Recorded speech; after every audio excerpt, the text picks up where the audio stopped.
Hello बच्चों, आप सभी का बहुत बहुत स्वागत है आपके इस फ्री ऑनलाइन लर्निंग प्लेटफॉर्म पे जिसका नाम है लेट्स स्टडी इंडिया। मेरा नाम अवंतिका सिंह है और हम क्या पढ़ रहे थे यहाँ पे जेनेटिक्स स्टार्ट कर दिया था हमने टॉपिक। यहाँ पे हम पढ़ रहे थे प्रिंसिपल्स मतलब इनहेरिटेंस कैसे होता है, लॉज ऑफ इनहेरिटेंस के बारे में आज हम जानेंगे।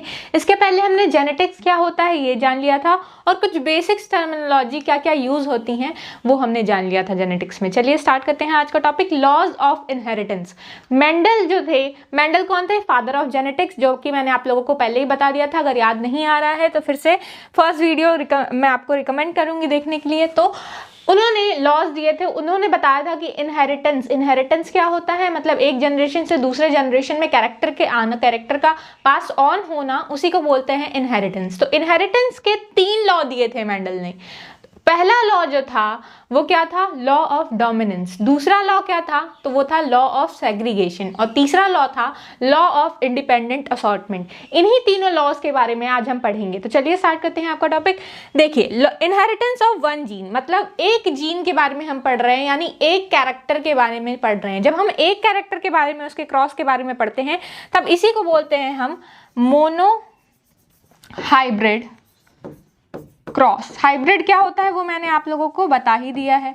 और क्रॉस क्या होता है? तो क्रॉस मतलब क्या होता है? फीमेल का मेल से प्रजनन करना और बच्चे पैदा करना, दैट इज क्रॉस। यानी कि एक पार्टनर को दूसरे पार्टनर से क्रॉस कराना, यानी कि एक पार्टनर को दूसरे पार्टनर से मेटिंग करा करके बच्चे पैदा कराना, दैट इज क्रॉस।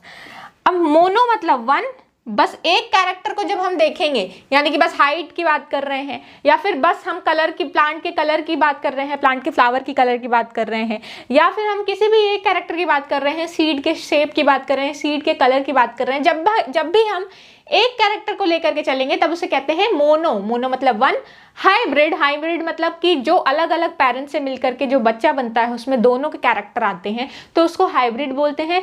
ये सब हमने basic terminology first video lecture में डील कर ली थी। मैं आपको यहाँ इसीलिए बहुत ही सिंपल शब्दों में समझाने की कोशिश कर रही हूँ कि what is mono hybrid cross. मतलब कि जब एक कैरेक्टर का क्रॉस होता है, एक कैरेक्टर की बात होती है, एक कैरेक्टर का डिस्कशन होता है, पेरेंट्स से बच्चों में आता है जो कैरेक्टर, जब एक कैरेक्टर की बात होगी तब उसे कहेंगे मोनो हाइब्रिड क्रॉस।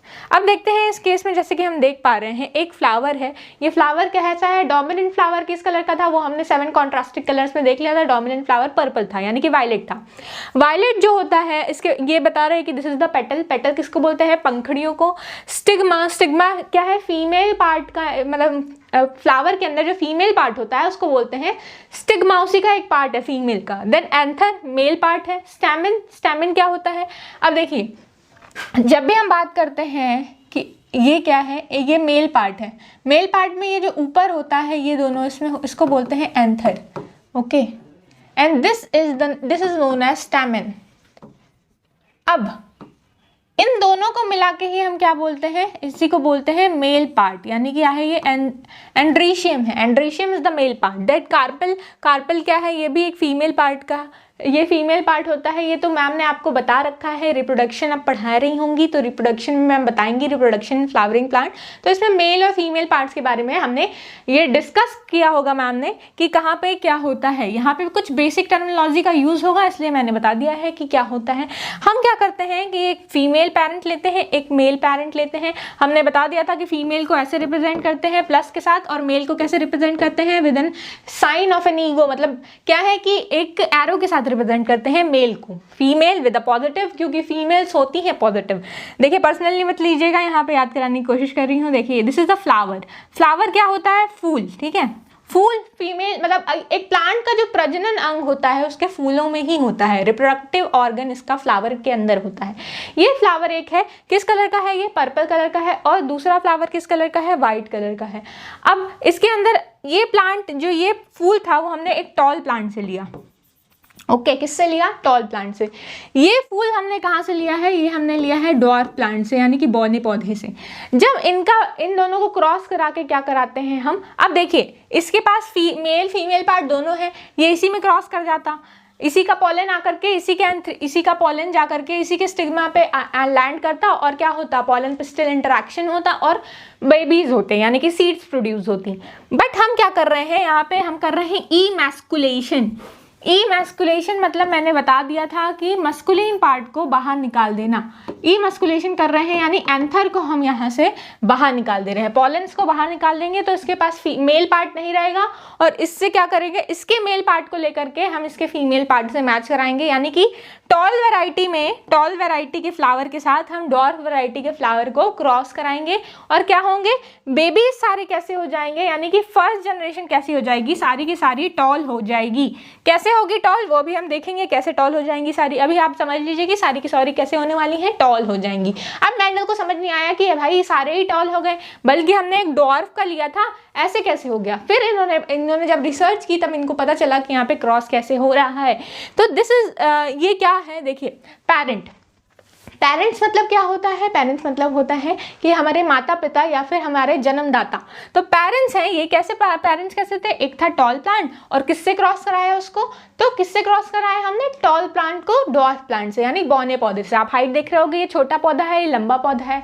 अब जब भी छोटा पौधा हम देखते हैं तो छोटा पौधा कैसा होता है, इसमें होते हैं स्मॉल टी और स्मॉल टी। अगर आप टी से नहीं रिप्रेजेंट करना चाह रहे हैं, डॉर्फ को डी से रिप्रेजेंट करना चाह रहे हैं तो उससे भी कर सकते हैं। यहाँ पे हम किससे करेंगे, यही चीज़ हम कैपिटल में यहाँ लिख देंगे, कैपिटल डी और टॉल है तो कैपिटल टी, दोनों में से कोई भी ले सकते हैं, ठीक है, ये आपके ऊपर है। आंसर तो हमारा, रेशियो तो हमारा वही आने वाला है। ये आपके समझने के लिए है कि अगर आप डॉर्फ कैरेक्टर लेना चाहते हैं तो कैपिटल डी ले लेंगे टॉल प्लांट के लिए, और स्मॉल प्लांट के लिए स्मॉल डी ले लेते हैं। उसी तरीके से यहाँ पे हम अगर टॉल प्लांट ले रहे हैं, अगर टी लेना चाह रहे हैं तो कैपिटल टी टॉल प्लांट के लिए और small T small dwarf plant के लिए। डॉर्फ मतलब बौना, छोटा। इन दोनों को जब क्रॉस कराया तो हमने देखा सारे प्लांट्स कैसे हो रहे थे, सारे आ रहे थे टॉल, सारे के सारे कैसे थे, लंबे। बट हम देख क्या रहे हैं कि इसमें से आ रहा था एक, ये है फर्स्ट जनरेशन, पहली पीढ़ी क्या होती है, इसमें से आया टी, इसमें से भी आया टी। ये दोनों जब मिले तो क्या बनाया, इन दोनों ने मिलके बनाया एक कैपिटल टी और एक स्मॉल टी। इसी तरीके से यहाँ पे भी एक कैपिटल टी और एक स्मॉल टी, क्योंकि हमने पढ़ रखा है कि कैपिटल टी डोमिनेंट था, इसने क्या किया, इसके ऊपर कब्जा जमाया। इसने क्या कहा कि हमारे कैरेक्टर देखने को मिले कि हम बड़े हैं, तो मेरी बात सुनो। तो कैसा हो गया ये पौधा, सारे पौधे पहले जनरेशन के लंबे हो गए, यानी पहली पीढ़ी सारी की सारी कैसी थी, बड़ी हो गई। इसके बाद ये क्या हुआ कि इनको हम कराते हैं सेल्फिंग मतलब सेल्फ क्रॉस, आपस में इन दोनों को क्रॉस करा दिया, इसी के पौधे से इसी के पौधे को क्रॉस करा दिया, यानी इसी का मेल पार्ट है, इसी का फीमेल पार्ट है। तो इन्होंने देखा कि क्या था, कैपिटल टी। अभी देखिए अब क्या हुआ, ये भी कैपिटल टी, ये कैसा आया, ये कैपिटल टी स्मॉल टी, ये आया कैपिटल टी स्मॉल टी और ये आया स्मॉल टी। तो ये इनको देखने को मिला, यानी कि 3 पौधे लंबे थे। इस टी के वजह से एक भी कैपिटल टी होगा तो पौधे कैसे हो जाएंगे, टॉल। तो इन्होंने देखा कि आगे आने वाली पीढ़ी में 3:1 का रेशियो था, यानी कि आगे आने वाली पीढ़ी में ज्यादातर पौधे लंबे थे, कुछ ही पौधे छोटे थे। अब ये क्रॉस को पुनेट स्क्वायर ने इसको इजी तरीके से समझाया, पुनेट स्क्वायर के थ्रू इसको अगर हम इजी मेथड से समझे। अब पुनेट स्क्वायर क्या है, एक साइंटिस्ट थे जिनका नाम था आर.सी. पुनेट ने क्या किया, एक पुनेट स्क्वायर दिया, स्क्वायर है ना, और उनके नाम पे पुनेट पड़ गया क्योंकि उनका नाम था पुनेट। तो पुनेट स्क्वायर कैसा था, एक स्क्वायर बॉक्स से हम क्या कर रहे हैं, क्रॉस करके रिप्रेजेंट करने की कोशिश कर रहे हैं कि ये जो अभी तक हुआ वो हुआ कैसे, ये इसको हम समझेंगे। देखिए इसमें क्या हो रहा है, बेसिकली ये जो हुआ ना इसी को हम समझेंगे यहाँ पे कि यहाँ हुआ क्या। This is the tall plant, this is the dwarf plant, मतलब ये क्या है, लंबा पौधा है, छोटा पौधा है। इसमें से गैमेट्स आती हैं, कौन सी गैमेट्स आती हैं, एक लंबी और एक छोटी, ठीक है। ये देखिए इसमें से आई, ये क्या था, लंबा पौधा और ये था छोटा पौधा। इसमें हमने देखा कि 2 कैपिटल टी थे, एक कैपिटल टी यहाँ आ गया और एक कैपिटल टी यहाँ आ गया। ये बॉक्स जो हम बनाते हैं इसमें ऐसे लिखते हैं। अगर इसमें नहीं समझ में आ रहा है तो हम क्या करते हैं, अपने तरीके से समझेंगे, नहीं पढ़ेंगे इनको। देखिए एक था पुनेट स्क्वायर मतलब क्या, पुनेट का स्क्वायर, पुनेट ने स्क्वायर दिया इस चीज को समझने के लिए। सारे पौधे कैसे थे, टॉल थे, यानी कि ऐसी जीन्स रख रहे थे। कैसी जीन्स रख रहे थे, एक कैपिटल एक स्मॉल। तो ये क्या था कि एक पौधे को दूसरे पौधे से हमने क्रॉस करा दिया, ये फीमेल ले ली और यही मेल भी ले लिया, इसी का मेल फीमेल पार्ट को आपस में क्रॉस करा दिया, सेल्फ क्रॉस करा दिया, उसी पौधे के फीमेल को उसी पौधे के मेल से क्रॉस करने दिया। तो हुआ क्या, अब ये कैसे आता है, यहाँ से कैपिटल टी आएगा, यहाँ से कैपिटल टी आएगा, तो ये हो जाएगा कैपिटल टी कैपिटल टी। फिर देखिए दूसरे में क्या होगा, यहाँ पे यहाँ से आएगा कैपिटल टी, यहाँ से उतरेगा स्मॉल टी। फिर इसी तरीके से क्या होगा कि यहाँ पे कैपिटल टी और यहाँ से आएगा स्मॉल टी। देखिए हमेशा कैपिटल पहले लिखते हैं, आप ऐसे नहीं लिखेंगे, this is the wrong representation, ठीक है। स्मॉल टी कैपिटल टी नहीं लिखते हैं, हमेशा कैपिटल टी फिर स्मॉल टी लिखते हैं, ओके। तो बहुत ही बेसिक समझ रहे हैं अभी हम जेनेटिक्स का। यहाँ पे क्या होगा कि स्मॉल टी और यहाँ से भी स्मॉल टी, क्योंकि दोनों ही स्मॉल टी है तो दोनों को कैसे भी लिखिए। अब क्या हुआ ना कि हम रेशियो देखते हैं, अगर अब जीनोटिपिक रेशियो देखते हैं, अगर जीनोटिपिक, अब मैंने बता दिया था पहले ही लेक्चर में हमने डील किया है कि जीनोटिपिक रेशियो क्या होता है, यानी कि जीन्स का रेशियो क्या है, बाहर से देखने में ये पौधे कैसे दिखेंगे, और क्या होता है जीनोटिपिक रेशियो, और एक होता है फिनोटिपिक रेशियो। बाहर से देखने में पौधे कैसे दिखेंगे वो होता है फिनोटिपिक रेशियो, और अंदर से कैसे है वो है जीनोटिपिक रेशियो, ठीक है। रेशियो मतलब क्या है, मैथ का टर्म आ गया ना यहाँ पे रेशियो। अब देखिए क्या हो रहा है, अगर हम फिनोटिपिक रेशियो की बात करते हैं, यानी कि सामने से दिख कैसा रहा है वो पौधा कैसा दिख रहा है, तो ये भी लंबा दिख रहा है, कैसा दिख रहा है, ये वाला टॉल दिख रहा है, पहला ये भी टॉल दिख रहा है। ये कैसा दिखेगा, एक कैपिटल टी एक स्मॉल टी है, तो कैपिटल टी जो है कि डोमिनेंट हो जाएगा, तो वो भी कैसा दिखेगा बच्चों, वो भी दिखेगा tall, this is also tall. ये भी कैपिटल टी स्मॉल टी है, तो कैपिटल टी कैसा है, डोमिनेंट है, तो ये भी कैसा हो जाएगा, टॉल। तो तीनों पौधे हो गए टॉल। ये जो है कि दोनों स्मॉल टी है, यानी कि स्मॉल टी का क्या कैरेक्टर था, छोटा कैरेक्टर था, ये कैसा होगा, छोटा कैरेक्टर, पौधे को छोटा बना देगा। तो ये कैसा हो जाएगा, ये प्लांट, ये हो जाएगा ड्वार्फ, यानी कि बौना हो जाएगा ये पौधा। तो रेशियो कैसा आया है, ये लंबा, ये भी लंबा, और 3 लंबे 3, कितने हैं 3, और ड्वार्फ कितना है तो 1। 4 में से ये 4 बॉक्स बने, 4 में से 3 लंबे थे, छोटा था, तो ये हो गया 3:1। अगर जीनोटिपिक रेशियो देखने की बात करते हैं हम, जीनोटिपिक रेशियो कैसा है, तो अब देखिए जीनोटिपिक रेशियो कैसा है,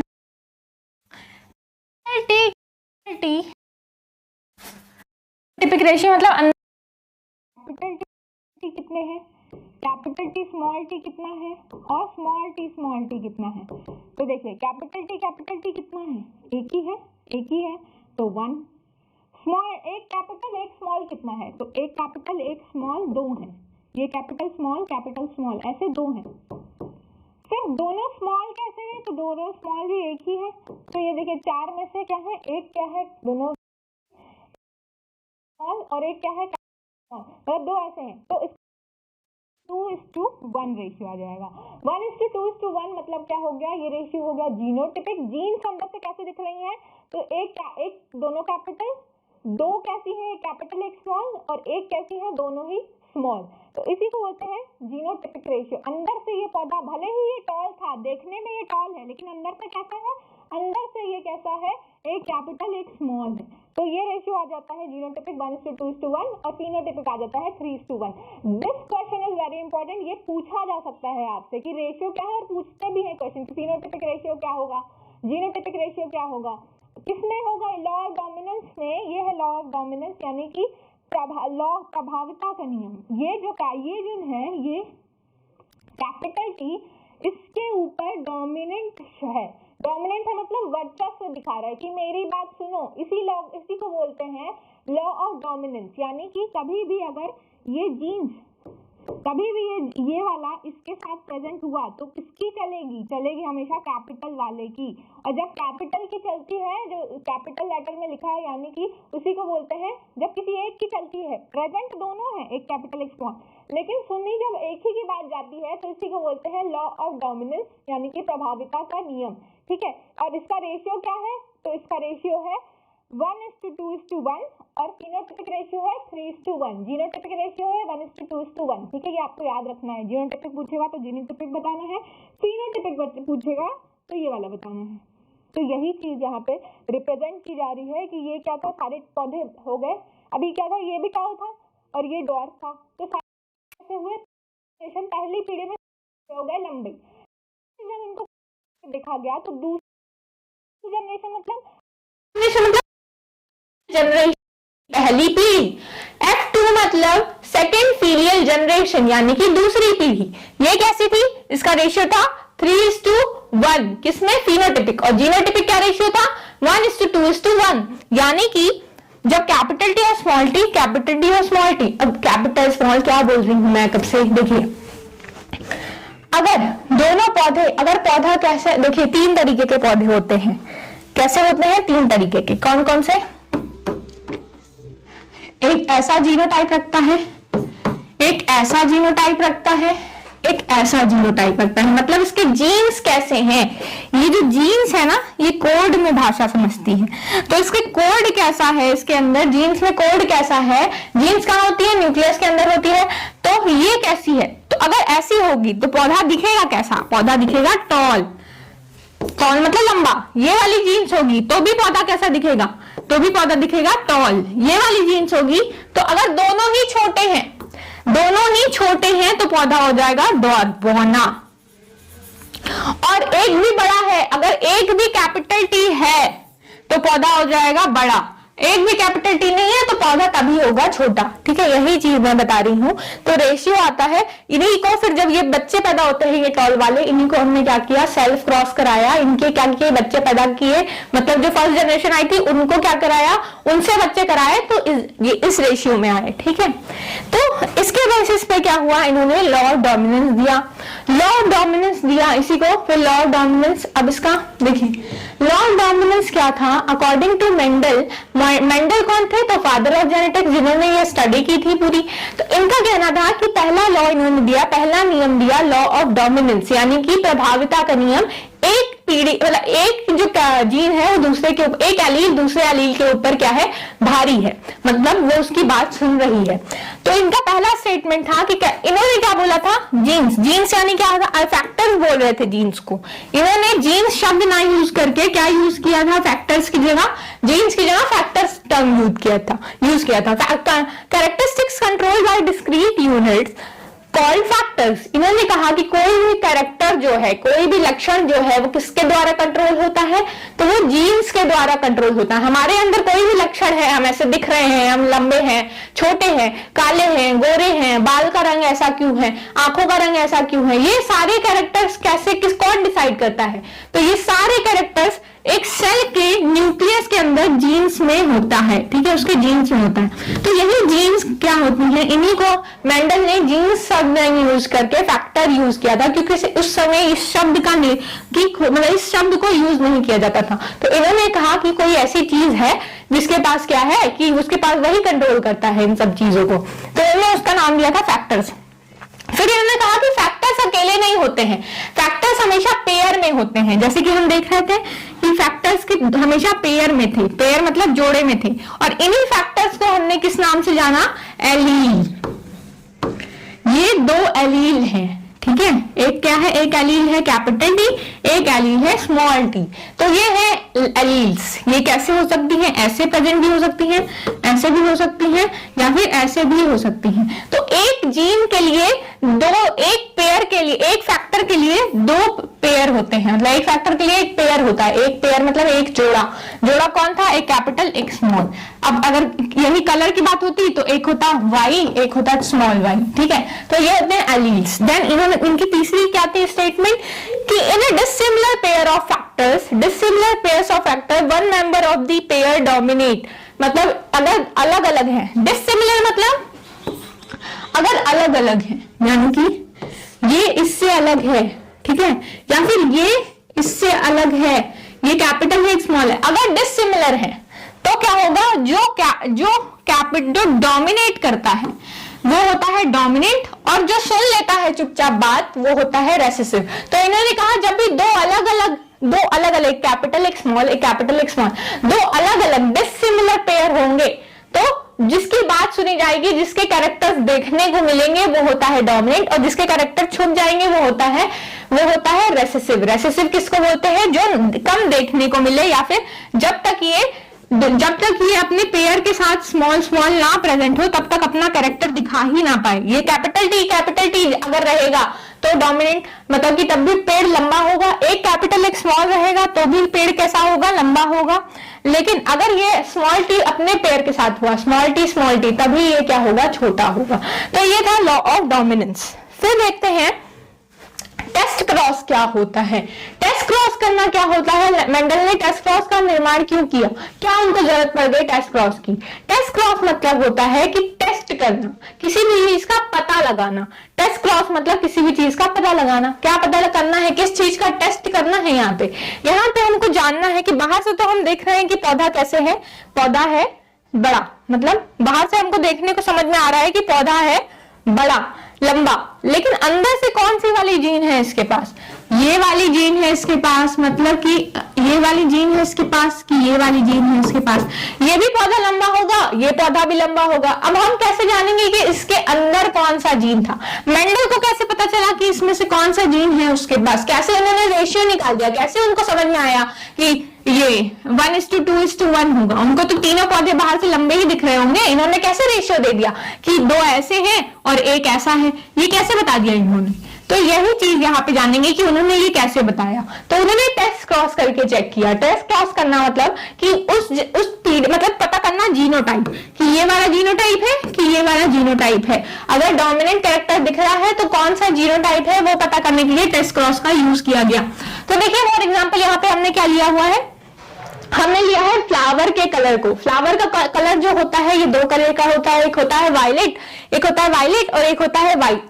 जो व्हाइट होता है वो कैसा होता है, तो जो व्हाइट कलर का फ्लावर होता है वो होता है रेसेसिव, कम देखने को मिलता है। और जो पर्पल कलर का फ्लावर होता है वो होता है डोमिनेंट, यानी कि उसकी चलती है, उसका वर्चस्व चलता है, उसी की बात सुनी जाती है। तो टेस्ट क्रॉस में हम क्या करते हैं कि हम रेसेसिव पैरेंट से क्रॉस कराते हैं, यानी कि जो सबसे छोटा जिसके कैरेक्टर्स कम देखने को मिलते हैं उसी से हम क्रॉस कराते हैं। तो हम क्या देख रहे हैं कि व्हाइट वाला फ्लावर कैसा है, रेसेसिव। और व्हाइट कलर तभी आएगा जब दोनों ही एलील कैसे होंगे, स्मॉल होंगे। तो देखिए यहाँ पे हमने व्हाइट के लिए लिया है स्मॉल w, और क्योंकि वायलेट डोमिनेंट है इसलिए उसके लिए लिया है कैपिटल W। और यहीं पे हमने स्मॉल w व्हाइट के लिए लिया है क्योंकि ये रेसेसिव है, कम देखने को मिलता है। तो देखिए अगर पर्पल फ्लावर है, ठीक है, अब हमको पता नहीं है ये पर्पल दोनों कैपिटल की वजह से है या फिर दोनों स्मॉल, एक कैपिटल एक स्मॉल की वजह से है, ये हमको पता नहीं है। हमको इसका जीनोटाइप पता करना है। तो देखिए अगर दोनों कैपिटल होता तो स्मॉल से क्रॉस कराते तो क्या होता, ये है स्मॉल, ये भी है स्मॉल, ये है कैपिटल, ये भी है कैपिटल, ठीक है। अब क्या हुआ, जब हमने क्रॉस कराया तो हमने देखा कि सारे के सारे जनरेशन कैसी हो गई, सारे के सारे जनरेशन हो गई वायलेट, यानी कि किस रंग के फ्लावर हो गए, सारे के सारे हो गए वायलेट रंग के फ्लावर हो गए, ठीक है, यानी कि पर्पल कलर के, बैंगनी रंग के। और यहाँ पे जब हमने क्रॉस कराया, जब जीन्स ऐसी थी, एक कैपिटल एक स्मॉल थी, तो हमने देखा 50-50 रेशियो आ रहा है। आधे बच्चे कैसे हैं, आधे बच्चे पर्पल फ्लावर दे रहे हैं और आधे व्हाइट दे रहे हैं। जब ऐसा आएगा इसका मतलब इसके पास एक कैपिटल एक स्मॉल था। अगर सारे के सारे क्या होंगे, डोमिनेंट कलर ही देंगे बच्चे, तो इसका मतलब ये जो था ये कैपिटल, ये था डोमिनेंट। अगर हम इसी की बात क्या करते हैं कि क्रॉस को हम देखते हैं अगर टी के टर्म्स में, अगर हम बात करते हैं, देखिए अगर हमको पता करना है कि कैपिटल टी है, देखिए अगर हमको पता करना है कि कैपिटल टी वाला टॉल है, ये भी टॉल होगा, और कि ये वाला टॉल है, ये भी टॉल होगा। अब कौन सी जीन है, बाहर से तो पौधा हमको दिख रहा है लंबा, अब हमको पता करना है कि ये कौन सा जीन है। तो देखिए क्या होता है, हम इसको क्रॉस करेंगे रेसेसिव पेरेंट से। तो अगर मान लीजिए ये वाला केस होता है तो कैपिटल टी क्या आएगा, यहाँ क्या आएगा, स्मॉल टी वाले से हम क्रॉस कराते हैं, हमेशा रेसेसिव कैरेक्टर से क्रॉस कराते हैं। तो रेसेसिव कौन सा था, बौना पौधा, और बौना पौधा तभी होगा जब दोनों के चोनों कैसे होंगे, छोटे होंगे। अब इसको क्रॉस कराइए, यहाँ क्या होगा, कैपिटल टी स्मॉल टी। अब यहाँ पे क्या होगा, यहाँ से आएगा कैपिटल टी, यहाँ से आ जाएगा स्मॉल टी, यहाँ से आएगा कैपिटल टी, यहाँ से आ जाएगा स्मॉल टी, यहाँ से आएगा कैपिटल टी और यहाँ से भी आ जाएगा स्मॉल टी। अब क्योंकि इसमें एक कैपिटल है तो ये सारे पौधे कैसे होंगे, tall, all plants will be tall. और अगर ये वाला जीन्स होते तो कैसा होता, देखिए इस क्रॉस को भी देख लेते हैं क्या होता। एक कैपिटल एक स्मॉल, दोनों स्मॉल पेरेंट से क्रॉस कराएंगे तो क्या होगा, एक कैपिटल, ये आ गया स्मॉल, यहाँ पे क्या है, दोनों स्मॉल, यहाँ पे क्या होगा, एक कैपिटल, यहाँ से आया स्मॉल, यहाँ पे भी स्मॉल, यहाँ से भी स्मॉल। तो अब देखिए ये दोनों पौधे कैसे होंगे, यानी कि 50-50, आधे पौधे छोटे, ये दोनों पौधे कैसे होंगे, ड्वार्फ। और ये दोनों पौधे क्योंकि एक कैपिटल है तो क्या हो जाएंगे, ये हो जाएंगे टॉल।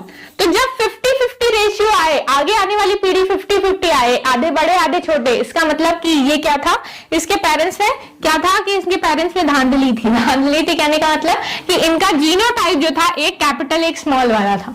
और यही अगर दोनों कैपिटल होता है तो सारे बच्चे कैसे हो जाएंगे, टॉल हो जाएंगे रेसेसिव पेरेंट्स से क्रॉस कराने में। तो आपसे पूछा जा सकता है कि टेस्ट क्रॉस में किससे क्रॉस कराया जाता है, तो टेस्ट क्रॉस में हमेशा रेसेसिव पेरेंट्स से ही क्रॉस कराते हैं, हमेशा रेसेसिव कैरेक्टर से ही क्रॉस कराते हैं। रेसेसिव मतलब मैंने बता दिया था फर्स्ट वीडियो लेक्चर में, अभी फिर से बता देती हूँ। रेसेसिव मतलब कि जो कम देखने को मिले, जो कैरेक्टर जो है दब जाए, जो कैरेक्टर्स कम देखने को मिले उनको बोलते हैं रेसेसिव। रेसेसिव कैरेक्टर्स यहाँ क्या है, रेसेसिव कैरेक्टर अगर हाइट की बात करते हैं तो जो बौने पौधे होते हैं वो होते हैं रेसेसिव। तो हमने जब बौने पौधे से क्रॉस कराया दोनों को, तो अगर ये वाला ये था टॉल, अगर पौधा अंदर से ऐसा था, मतलब दिख तो ये भी लंबा रहा था, लेकिन अंदर से ऐसा था तो सारे बच्चे कैसे होंगे, लंबे। अगर ये अंदर से ऐसा था तो आधे बच्चे लंबे, आधे बच्चे कैसे होंगे, छोटे। ठीक है, तो ये होता है टेस्ट क्रॉस। देन हम बात करते हैं सेकेंड लॉ की। फर्स्ट लॉ था लॉ ऑफ डोमिनेंस, दूसरा लॉ होता है लॉ ऑफ सेग्रीगेशन। सेग्रीगेशन मतलब कि सेग्रीगेट होना। सेग्रीगेट होना क्या होता है, देखिए अगर हम सेग्रीगेशन की बात करते हैं, the term segregation means, segregation, segregation शब्द का मतलब होता है कि अलग अलग हो जाना। क्या अलग अलग हो रहा है यहाँ पे, तो यहाँ कैरेक्टर्स अलग अलग हो रहे हैं। क्या अलग अलग हो रहे हैं, कैरेक्टर्स। देखिए अलील्स, अलील्स क्या होते हैं, अलील्स होती है एक जीन के लिए दो pair, this is the allele. Okay, ये अलील है, एक कैपिटल अलील है, एक स्मॉल अलील है, तो अलील ये होती है, या फिर कोई भी अलील ले लीजिए। ठीक है, एक स्मॉल एक कैपिटल, तो एक जीन के लिए दो अलील्स होती हैं।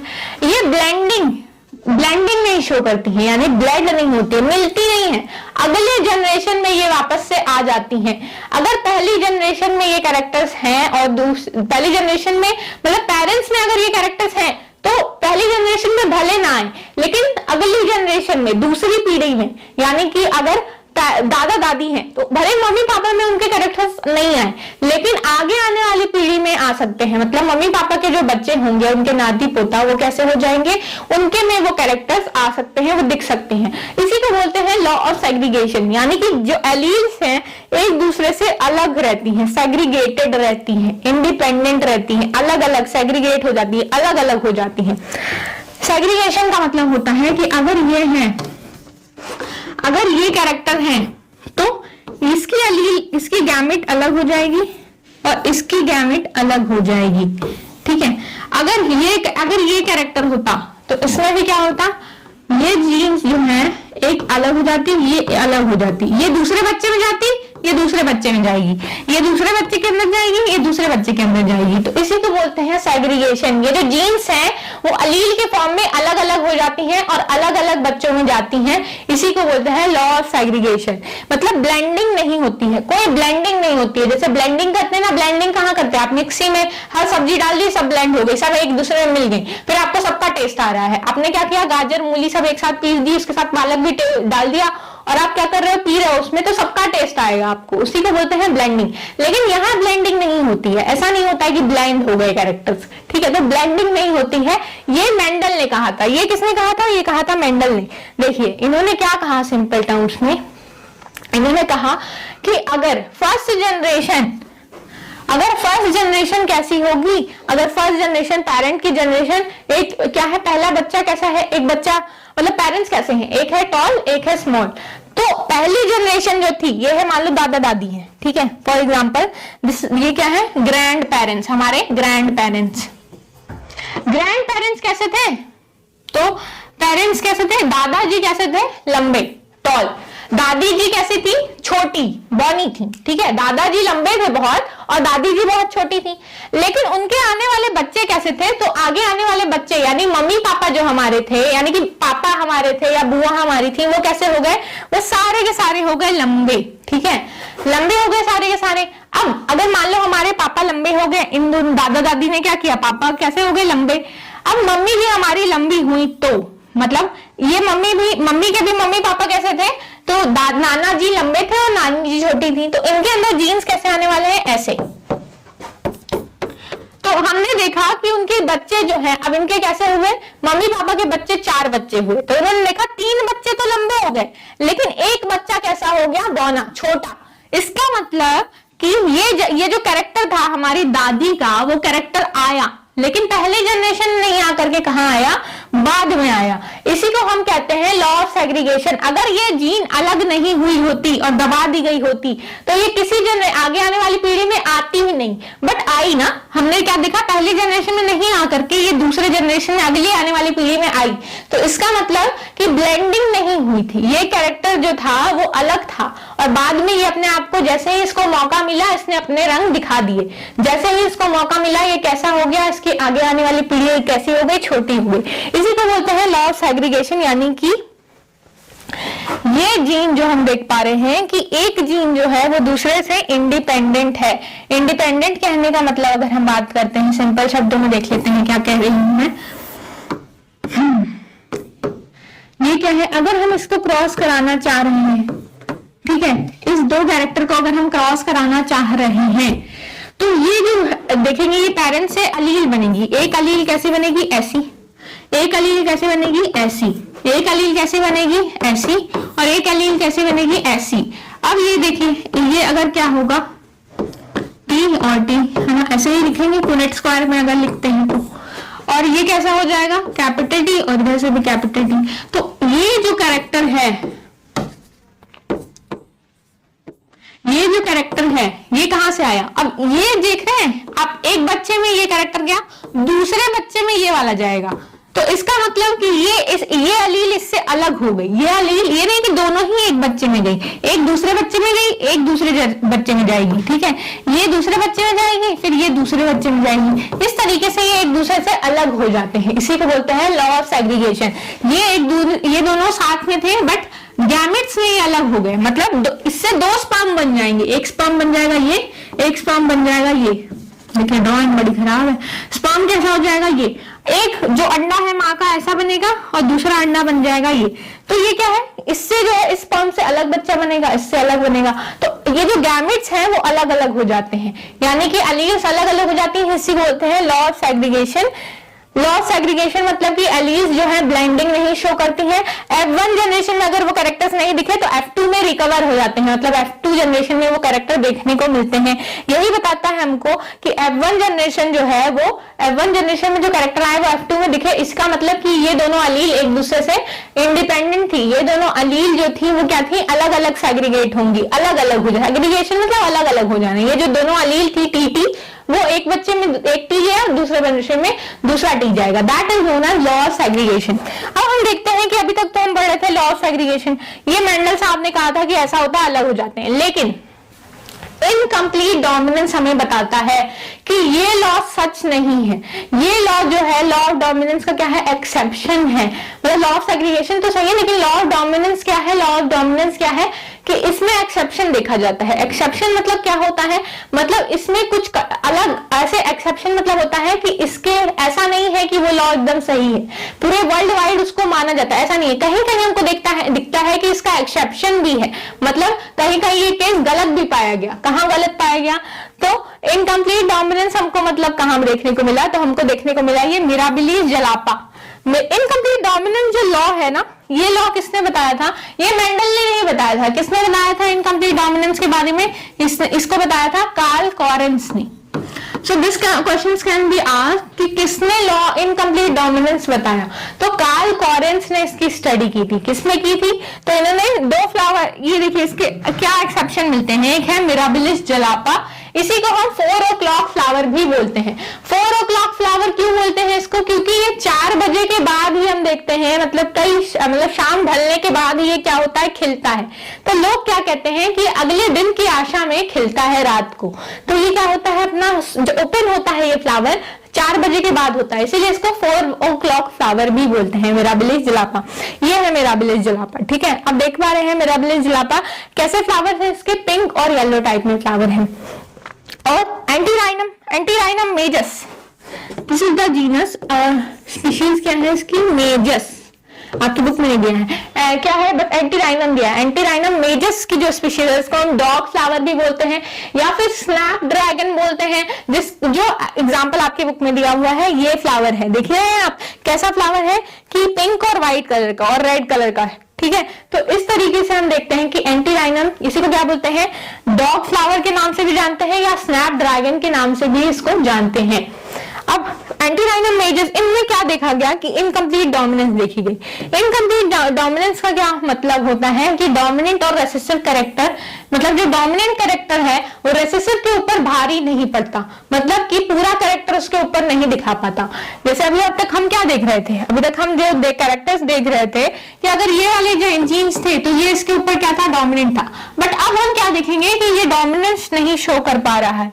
देखते हैं इसका डायग्रामेटिकल रिप्रेजेंटेशन देख के समझने की कोशिश करते हैं कि रेड फ्लावर जो था, मतलब इसको कैसे रिप्रेजेंट कर रहे हैं, कैपिटल आर कैपिटल आर। क्योंकि इसको कैपिटल आर से रिप्रेजेंट कर रहे हैं, इसका मतलब ये डोमिनेंट होना चाहिए। और हम देख रहे हैं कि व्हाइट फ्लावर कम देखने जा रहे थे, इसलिए हमने कहा कि ये रेसेसिव है, इसको स्मॉल आर से रिप्रेजेंट करते हैं। हमेशा रेसेसिव को कैपिटल स्मॉल से रिप्रेजेंट करते हैं और डोमिनेंट को हमेशा कैपिटल से रिप्रेजेंट करते हैं। फिर हमने कहा कि लॉ ऑफ सेग्रीगेशन होता है, यानी कि एक आर, ये जो 2 आर है अलग हो जाएंगे। ठीक है, ये आर जो है इससे अलग हो गया, एक आर यहाँ पे आ गया, एक आर ये है। तो इसमें हमने देखा कि जब ये कैरेक्टर आए तो कैसा होगा, एक कैपिटल एक स्मॉल। तो हमने देखा ये जो कैपिटल और स्मॉल, तो आर जो है रेड कलर वो व्हाइट के ऊपर डोमिनेंट होना चाहिए था और फ्लावर कैसा होना चाहिए था, रेड होना चाहिए था। लेकिन कैसा हो गया, उसकी जगह ये फ्लावर हो गया व्हाइट। कैसा, अरे ये फ्लावर हो गया पिंक, ये रेड ना होके हो गया पिंक। तो ये क्या हो गया, मेंडल के लॉ ऑफ डोमिनेंस का क्या हो गया, एक्सेप्शन। तो अगर पूछा जाता है कि कौन सा लॉ जो है लॉ ऑफ डोमिनेंस का एक्सेप्शन बताता है, तो कार्ल कॉरेंस का दिया हुआ इनकम्प्लीट डोमिनेंस। इनकम्प्लीट डोमिनेंस क्या है, एक्सेप्शन है लॉ ऑफ डोमिनेंस का। देखिए इनकम्प्लीट है, ये डोमिनेट नहीं कर पा रहा है, पूरी तरीके से डोमिनेट नहीं कर पा रहा है। इसको रेड कलर जो है वो व्हाइट को नहीं क्या कर रहा है, नहीं कर पा रहा है डोमिनेट। तो क्या हमको देखने को मिल रहा है, हमको देखने को मिल रहा है कि ये दोनों कलर मिल गए हैं। बट आपको एक चीज याद रखनी है, यहाँ पे हम देख रहे हैं कि ब्लेंडिंग जो है, ब्लेंडिंग ऑफ कैरेक्टर्स नहीं हो रहे हैं, कैरेक्टर ब्लेंड नहीं हो रहे हैं।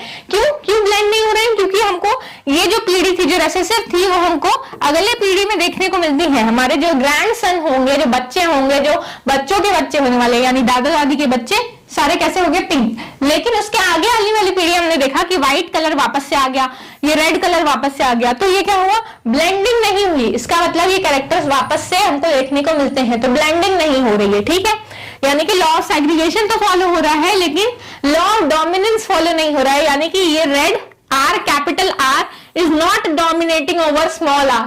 कैपिटल आर जो है स्मॉल आर को डोमिनेट नहीं कर रहा है, यानी उसके ऊपर कब्जा नहीं जमा पा रहा है पूरे तरीके से। ठीक है, तो इसका मतलब व्हाइट भी अपना रंग इसके साथ दिखा दे रहा है और दोनों कैसे हो जा रहे हैं, रेड और व्हाइट हो जा रहा है पिंक। और हमने देखा यही रेशियो तो सेम आया। ठीक है, रेशियो क्या सेम आया। अब लेकिन जीनोटिपिक और फिनोटाइपिक रेशियो क्या था, अभी तक जो रेशियो था वो था 1:2:1। ये रेशियो किसका था, तो ये रेशियो तो हमारा जीनोटिपिक रेशियो, और फिनोटाइपिक रेशियो था 3:1।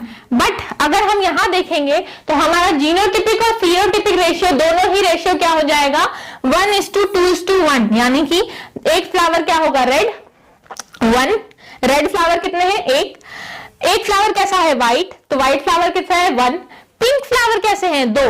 तो अब ये क्या हो गया, फिनोटाइपिक। बाहर से देख भी कैसा रहा है हमको, 1:2:1, यानी कि रेड 1, व्हाइट 1 और 2 पिंक। और इसी तरीके से अगर हम देखेंगे जीनोटाइप की बात करते हैं तो कैपिटल आर एक बार है, कैपिटल आर स्मॉल आर 2 बार है, और एक स्मॉल आर और स्मॉल आर एक बार है। तो 1:2:1 is the ratio of incomplete dominance in case of genotypic as well as in case of phenotypic. Genotypic और फिनोटिपिक रेशियो दोनों ही सेम होगा। क्या होगा? 1:2:1 किसके केस में? इनकम्प्लीट डोमिनेंस के केस में। ठीक है, अब एक और एक्सेप्शन अगर हम बात करते हैं तो ब्लड ग्रुप की बात करते हैं। ब्लड ग्रुप भी डोमिनेंस के लॉ को फेल करता है। हमारा जो खून है उसका जो क्या होता है, 4 तरीके के ब्लड ग्रुप मेनली देखे जाते हैं। मेनली बात हो रही है तो ज्यादातर लोगों में ये 4 तरीके के ही होते हैं। क्या क्या होता है? पहला होता है blood group A, blood group B, फिर ब्लड ग्रुप ए बी मतलब ए बी दोनों है, और चौथा होता है blood group O. Blood group O मतलब कि इसमें कोई भी क्या है, मतलब ब्लड ग्रुप ओ है मतलब कि बाहर क्या है, इसमें कोई डिफेंस सिस्टम नहीं है, यानी कि ये क्या है, सबका खून जो है सबको दे देगा, ये क्या है, दानी है। और ए बी क्या करता है, वो सबसे ले लेता है, यूनिवर्सल एक्सेप्टर है।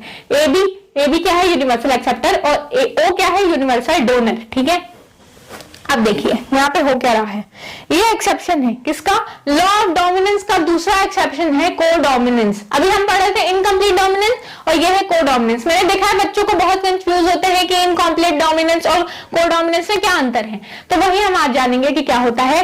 देखिए ये है, अगर हम बात करते हैं आई क्या है, तो आई वो जीन है जो रिप्रेजेंट करता है ब्लड ग्रुप को। आई क्या है, वो जीन है जो रिप्रेजेंट करता है ब्लड ग्रुप को।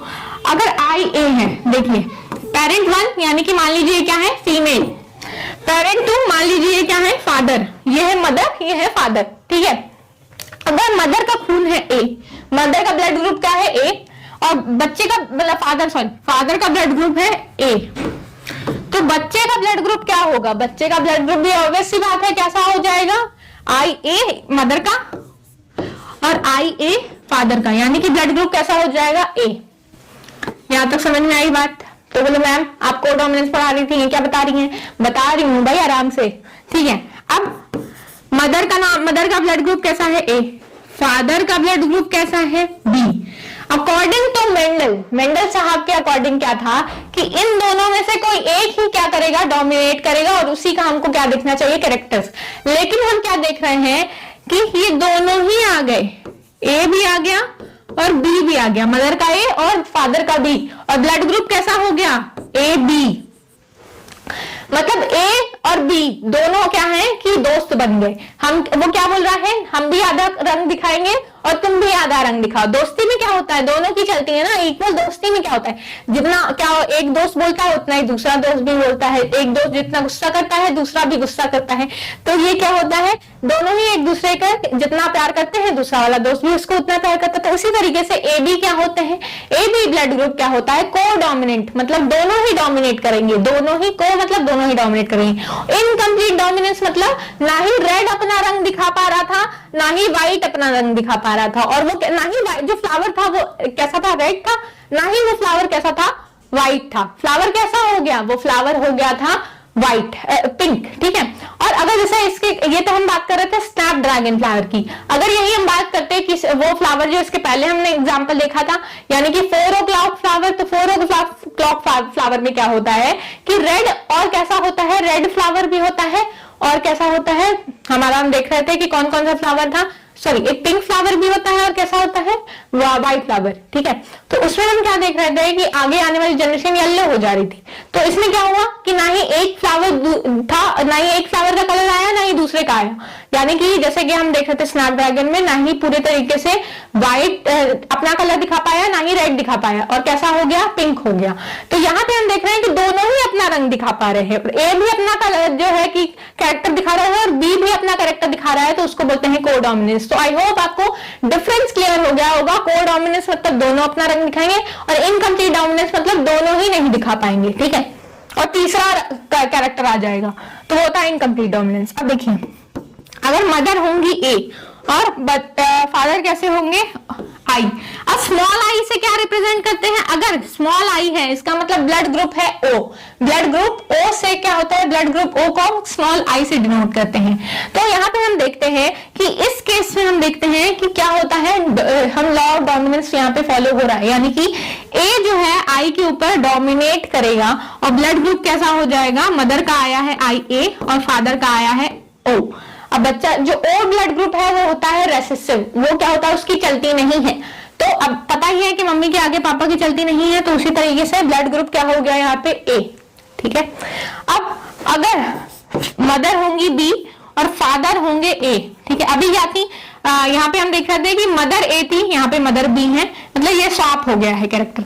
अब यहाँ पे फादर बी थे, यहाँ फादर का ब्लड ग्रुप ए है। अब क्या हो जाएगा, आई ए आई बी, अब ये भी हो जाएगा ए बी। अब यहाँ पे अगर मदर का क्या है, ब्लड ग्रुप बी है और फादर का भी ब्लड ग्रुप बी है, तो क्या है, ऑब्वियस सी बात है आई बी हो जाएगा और ये क्या हो जाएगा, ब्लड ग्रुप बी। उसी तरीके से ये क्या है, आई बी और ये क्या है, आई है, तो मतलब क्या है, आई का मतलब ओ ब्लड ग्रुप है, फादर का ब्लड ग्रुप क्या है ओ और मदर का ब्लड ग्रुप है बी, तो क्या हो जाएगा, तो ऑब्वियस सी बात है कि बी क्या होगा, डोमिनेंट होगा ओ के ऊपर। तो हम देख रहे हैं कि आई जो है यानी ब्लड ग्रुप ओ है वो है रेसेसिव, उसके ऊपर ए और बी दोनों ही डोमिनेट कर रहे हैं। अगर ए बी किसी का भी ब्लड ग्रुप इसमें से ए या बी हुआ तो बच्चे का क्या होने वाला है, जो ए या बी है यानी कि ओ के ऊपर ये क्या होंगे, ओ जाएगा रेसेसिव और ए या बी इसके ऊपर डोमिनेट कर देंगे। बट अगर दोनों का ही ए बी दोनों है तो बच्चा कैसा हो जाएगा, ए बी, यानी कि उसके पास दोनों ही कैरेक्टर को डोमिनेट करेंगी। और यहाँ पे हम देख रहे हैं कि ये हो गया अभी। उसी तरीके से लास्ट केस हम देखते हैं, यहाँ पे आ नहीं पाया है, स्मॉल आई। मदर भी क्या है, मदर का भी ब्लड ग्रुप ओ है, फादर का भी ब्लड ग्रुप ओ है, दोनों है स्मॉल आई, तो क्या हो जाएगा, स्मॉल आई और स्मॉल आई, तो बच्चा कैसा हो जाएगा, ब्लड ग्रुप उसका हो जाएगा ओ। अगर मदर भी ओ है फादर भी ओ है तभी क्या होता है, बच्चा हो सकता है ओ। जैसे कि हम देख रहे थे कि अगर स्मॉल टी हो रहा था तभी कैसा हो रहा था, टैन डॉर्फ हो रहा था। उसी तरीके से अगर दोनों ही रेसेसिव कैरेक्टर रखते हैं, फादर का भी ब्लड ग्रुप ओ है, मदर का भी ब्लड ग्रुप ओ है, तभी बच्चे का ब्लड ग्रुप ओ होता है। ठीक है, तो इस तरीके से हमने देख लिया कोडोमिनेंस क्या होता है, कोडोमिनेंस। अभी तक हमने मेंडल के 2 लॉज की बात की। अब देखिए एक और एग्जांपल दिया हुआ है, ये किसका एग्जांपल है या आप मुझे बताएंगे कमेंट सेक्शन में किसका एग्जांपल है। देखिए यहाँ पे हम देख रहे हैं कि एक फ्लावर है, वो फ्लावर कैसा है, फ्लावर नहीं पी प्लांट ले रहे हैं। पी प्लांट का क्या है कि हम ले रहे हैं ग्रेन। ग्रेन क्या होता है, मतलब कि मटर का दाना ले रहे हैं। ठीक है, मटर के दाने में हम क्या देख रहे हैं कि उसके अंदर स्टार्च की क्वांटिटी कितनी है। स्टार्च क्या होता है, अब ये मटर का दाना है, मटर का दाना कैसा है, बड़ा है, ये कैसा होगा, big. Capital B small B, तो हम देख रहे हैं capital B is dominant over small B. ठीक है, अब देखिए ये क्या है, कैपिटल बी और ये क्या है, स्मॉल बी। एक आया, ठीक है, ये कैसा था, कैपिटल बी का कैरेक्टर था बिग, ये कैसा होगा, मटर होगा बड़ा, ये कैसा होगा, मटर छोटा। ठीक है, ये मटर कैसा होगा, राउंड, और ये मटर कैसा होगा, रिंकल्ड, मतलब छोटा भी है और कैसा है, झुर्रीदार। ठीक है, इस तरीके से क्या है, ऐसे रिंकल्ड यानी झुर्रियां हैं। अब इन दोनों को क्रॉस कराया तो इसमें क्या हुआ, इंटरमीडिएट कैरेक्टर आ गए। इंटरमीडिएट कैरेक्टर आ गए मतलब क्या हुआ कि ना ही ये पूरे तरीके से बड़ा था ना ही पूरे तरीके से छोटा था। साइज कैसी थी इसकी, बीच की, इंटरमीडिएट, ना ही बहुत बड़ा था ना ही छोटा था। अब लेकिन हम देख रहे हैं राउंड जो है रिंकल के ऊपर डोमिनेट कर गया, मतलब ये था कैसा, तो ये था राउंड। ठीक है, बड़ा साइज भी है, एक बड़ा साइज है एक स्मॉल साइज है। तो हमको क्या देख रहे थे, क्योंकि अगर ये राउंड हो रहा है मतलब ये वाला कैरेक्टर जो था वो डोमिनेट करना चाहिए था। Capital B should be dominating over small B, that मतलब कि जो कैपिटल बी है मतलब बिग होना चाहिए था ये भी, लेकिन ये हो गया इंटरमीडिएट का, ना ही बड़ा है ना ही क्या है कि बहुत छोटा है, ना ही पेरेंट्स एक पेरेंट दिख रहा है ना ही दूसरे पेरेंट की तरह दिख रहा है, बीच का कैरेक्टर रख रहा है। अब देखा गया इसको क्रॉस करा के, इसमें सेल्फ क्रॉस कराया गया, self cross capital B small B का। तो हमने क्या देखा कि इसका रेशियो कैपिटल बी यहाँ से कैपिटल बी, यहाँ से कैपिटल बी, यहाँ से क्या हुआ, कैपिटल बी गया, यहाँ से स्मॉल बी आया, फिर यहाँ पे क्या हुआ, कैपिटल बी, यहाँ से स्मॉल बी, वहां क्या है, स्मॉल बी। अब कैरेक्टर्स कैसे आए, स्मॉल बी की तो कैसे कैरेक्टर आए, बिल्कुल अपने मम्मी पापा जैसे।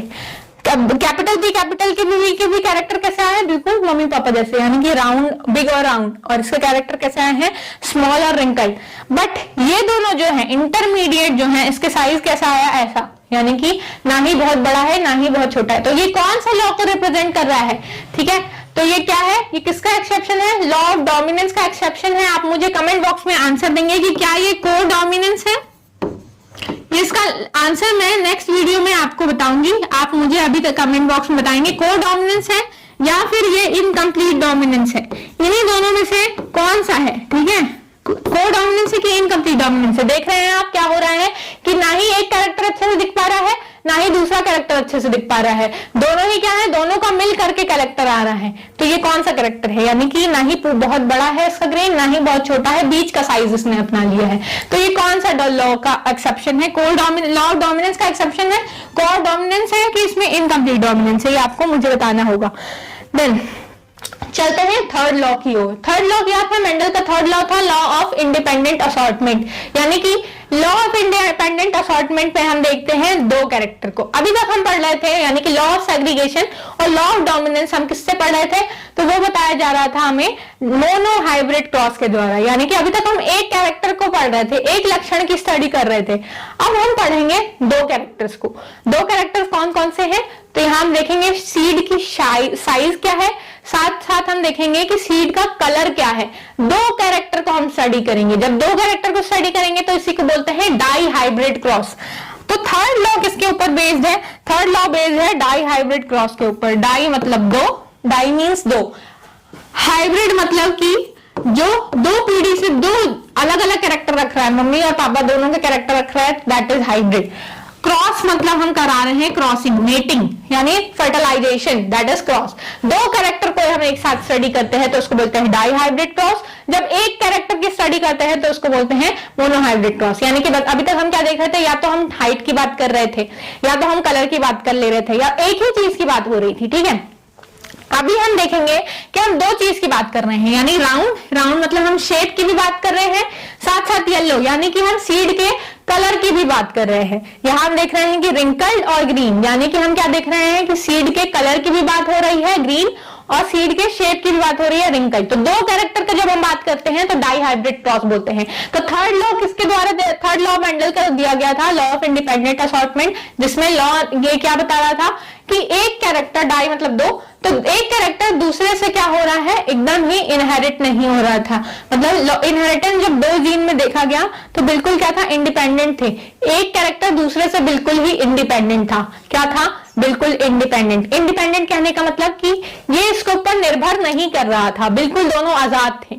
इसका कलर क्या होगा उससे कोई मतलब नहीं है कि उसका शेप क्या होगा। इसी को हम क्या बोलते हैं, इसी को बोलते हैं लॉ ऑफ इंडिपेंडेंट असॉर्टमेंट। तो देखिए इसमें क्या हो रहा है, लॉ ऑफ इंडिपेंडेंट असॉर्टमेंट में जो पेरेंट्स हैं, पेरेंट्स मतलब प्री जनरेशन यानी कि पेरेंट्स कैसे हैं, पेरेंट्स है राउंड येलो और रिंकल्ड ग्रीन। अब डोमिनेंट कौन सा वाला है, तो ऑब्वियस सी बात है कि येलो सीड जो हम छोले में खाते हैं वो डोमिनेट करती है, और राउंड जो शेप है वो भी डोमिनेट करता है। तो this is the dominant parent. Then ये दोनों ही रेसेसिव कैरेक्टर है, रिंकल्ड ग्रीन दोनों ही रेसेसिव कैरेक्टर हैं। अब इन दोनों को क्रॉस कराया गया तो क्या आया, R Y, capital R capital Y, capital R small Y. अब इन दोनों को क्रॉस कराएंगे तो क्या होगा, यहां से आया एक कैपिटल आर, यहां से आया एक स्मॉल आर, यहां से आया एक कैपिटल वाई, यहां से आया एक स्मॉल वाई। देखिए ये आपको प्रैक्टिस करनी होगी, कहते हैं ना practice makes a man perfect. तो you have to practise this, बिना देखे बना करके आपको 2-3 बार प्रैक्टिस करनी होगी, वरना आप एग्जाम में भूल जाओगे। देखिए क्या होता है यहाँ पे, हाँ यहाँ पे क्या हो रहा है कि ये ratio R Y small R small Y, इसमें क्या किया हमने, क्या ले लिया है। देखिए अगर इसको हम बना करके देखेंगे ना तो वो इजी हो जाएगा। यहाँ पे हमने क्या, पहले तो आपको कितने बॉक्स बनाने हैं, तो आपको 16 बॉक्स बनाने हैं। कितने, 16। ओके 16 कैसे बनेंगे, 4 इधर और 4 इधर। ओके तो 4 इधर, 4 रोज 4 कॉलम, 16 हो गए। अब यहां कराना है हमको क्रॉस कैसे कराते हैं, फीमेल का किससे क्रॉस कराएंगे, ऑब्वियसली मेल से क्रॉस कराएंगे तभी बच्चे आने वाले हैं। तो कैपिटल आर एक बार लिख दिया, स्मॉल आर एक बार लिख दो, कैपिटल आर एक बार लिख दिया, स्मॉल आर एक बार लिख लो। फिर यहाँ पे भी ये ट्रिक बता रही हूँ आपको, capital R small R, capital R small R. इतना समझ में आया, capital R small R, capital R small R. अब लिखिए वाई की बारी आती है, capital Y small Y, capital Y small Y. Okay got it. अब ये चीज हम यहाँ पे भी करने वाले हैं, क्या करने वाले हैं, capital Y small Y, capital Y small Y. ठीक है यही चीज लिखी हुई है। देखिए क्या लिखा हुआ है, यही चीज लिखी हुई है। क्या किया है, capital R small R, capital R small R, capital R small R, capital R small R, then capital Y small Y, capital Y small Y small Y, capital Y small Y small Y. Okay, so this need to be understood by you all. अगर हम करते हैं इसको ऐसे, ठीक है, capital Y small Y small Y, capital Y small Y. अब इसको क्या करेंगे, क्रॉस कराएंगे, क्रॉस करा के देखते हैं क्या होता है। पहला होता है कैपिटल आर, इधर से भी आएगा कैपिटल आर, यहां से आएगी कैपिटल वाई, यहां से भी आएगी कैपिटल वाई, फिर यहां से आता है कैपिटल आर, यहां से स्मॉल आर। तो हमको याद रखना है, पहले कैपिटल लिखना है। कैपिटल वाई दोनों ही कैपिटल है, कोई दिक्कत नहीं है, लिख दीजिए। यहाँ पे कैपिटल आर दोनों ही कैपिटल है, कोई दिक्कत नहीं है, लिख दीजिए। एक कैपिटल है एक स्मॉल है, तो क्या करना है हमको, पहले कैपिटल लिखना है, तो कैपिटल पहले लिखेंगे फिर लिखेंगे स्मॉल। यहाँ पे एक कैपिटल है एक स्मॉल है, पहले क्या लिखेंगे, कैपिटल लिखेंगे फिर स्मॉल लिखेंगे, फिर ये कैपिटल है ये स्मॉल है, फिर इसी तरीके से आपको फॉलो करना है, ठीक है, पहले कैपिटल फिर स्मॉल। अब इस तरीके से हमने क्या किया, इस तरीके से हम पूरा क्रॉस कर ले जाएंगे, capital R small R, capital Y small Y. इस तरीके से हम जब क्रॉस कर लेंगे तो हमको रेशियो क्या मिलेगा, हमको रेशियो मिलेगा 9:3:1। यानी कि अब हम कैरेक्टर्स को कैसे देखेंगे, तो देखिए इसको अगर मैं जूम करके समझाऊंगी तो आपको इजीली समझ में आएगा। कैपिटल आर, जहां जहां कैपिटल, पहले एक कैरेक्टर लिख लेते हैं फिर दूसरा लिखेंगे, ठीक है। तो पहले आर की बात कर लेते हैं। तो आर मतलब क्या, कैपिटल आर अगर होगा तो सीड कैसे होने वाली है, राउंड होने वाली है। Okay, round. जहां भी एक भी कैपिटल दिखेगा आपको सीधे क्या लिख देना है, डोमिनेंट कैरेक्टर। तो क्या है डोमिनेंट कैरेक्टर, राउंड और रिंकल लिखना है, राउंड डोमिनेंट है। एक भी कैपिटल होगा आपको राउंड लिख देना है, एक भी आर जो है कैपिटल दिखेगा आपको क्या लिख देना है, round. Are capital round, are capital round, ठीक है। फिर इसी तरीके से यहाँ पे क्या है, आर कैपिटल क्या हो गया, round. Are capital this is also round, ये क्या है, are capital this is also round. ये अब देखिए दोनों ही स्मॉल है, इसका मतलब ये कैसा होगा, ये होगा रिंकल्ड, कैसा होगा, रिंकल्ड, ठीक है। अब ये क्या होगा, अब देखिए ये कैसा होगा, एक आर कैपिटल है मतलब ये होगा राउंड, ये होगा round, this is also round, round again. अब बच गए हैं रिंकल्ड वाले, तो रिंकल्ड वाले को हम अलग कलर से लिख लेते हैं ताकि कंफ्यूजन ना हो। ये है रिंकल्ड, क्योंकि दोनों ही इसमें क्या है, दोनों ही इसमें है स्मॉल। ओके, ये कैसा है देख रहे हैं आप, शेप देखिए, wrinkled again, wrinkled, this is also wrinkled. तो हमने क्या देख रहे हैं, हम क्या देख पा रहे हैं कि ज्यादातर कैसे हैं, राउंड है। अब अगर हम बात करते हैं कलर की, तो कलर कैसा है, येलो, येलो कलर है तो येलो से ले लेते हैं। येलो क्या है, डोमिनेंट कलर है। तो अगर एक भी कैपिटल होगा, वाई अगर कैपिटल है, ये मैं क्यों बता रही हूँ, क्योंकि आपको ये डायग्राम बना करके थोड़ी दिए जाएंगे, ये आपको समझना है। अगर एक भी कैपिटल है वाई, अगर एक भी कैपिटल वाई है तो क्या कैसा होगा, वो येलो होगा, कैसा होगा, येलो। तो एक भी कैपिटल है यानी येलो, येलो अगेन, बिकॉज दोनों कैपिटल है, यहाँ पे भी कैपिटल है तो ये भी कैसा है, येलो। ये भी कैपिटल आ गया अगेन, दिस इज येलो, ये कैसा है, येलो। कैपिटल अगर एक भी वाई कैपिटल है तो you have to write there yellow, yellow पीला रंग होगा, ठीक है।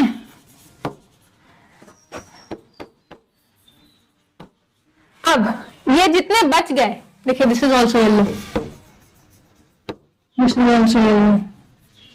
अब बच गए कितने, ग्रीन। तो ग्रीन कितने हैं, ग्रीन आपको दिख रहे हैं, 4 ही हैं।